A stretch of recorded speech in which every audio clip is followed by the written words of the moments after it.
বারুইপুরে তৃণমূল কংগ্রেস কর্মী খুনের ঘটনা, একেবারে অনৈতিক কাজের প্রতিবাদ করতেন শহীদুল আলী শেখ এবং সেই কারণে বিজেপি এবং সিপিএম তাদের দলীয় কর্মীকে খুন করেছে বলে সরাসরি অভিযোগ তুলছে তৃণমূল কংগ্রেস। ঠিক কি অভিযোগ শাসক দলের তরফে করা হচ্ছে দলীয় কর্মী খুনের ঘটনায়, দেখুন।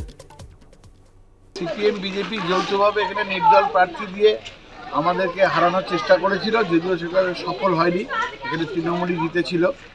তা আমাদের শাহাদাত আমাদেরকে অনেক সহযোগিতা করেছিল, দলকে অনেক সহযোগিতা করেছিল। সেখান থেকেই রাগ জন্মায় এবং সেই রাগ জন্মানোর পরে ওরা একটা পরিকল্পনা করেছিল। এই ক্লাব থেকে সাদ্দাম এবং তার যা বাহিনী একটা পরিকল্পনা করেছিল যে ওকে সরিয়ে দিতে হবে।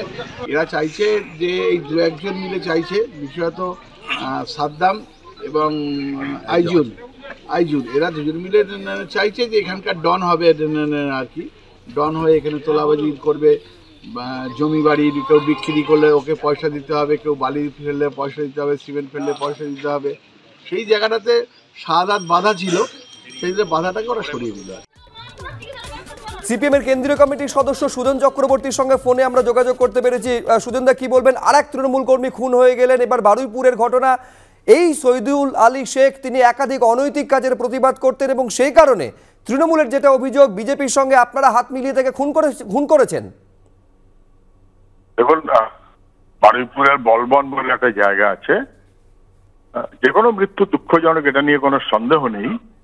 কিন্তু যে ছেলেটি মারা গেছে সে তৃণমূলের লোক বলা হচ্ছে, যদিও এলাকার মানুষ বলছে সে আসলে তৃণমূল না, আসলে নানান অনৈতিক কাজে থাকে, নানান দুষ্কৃতি কাজে থাকে। এমনি ওখানে সিপিএম তো পঞ্চায়েতে প্রার্থীও দেয়নি, হঠাৎ আবার সিপিএম কোথা থেকে আসলো?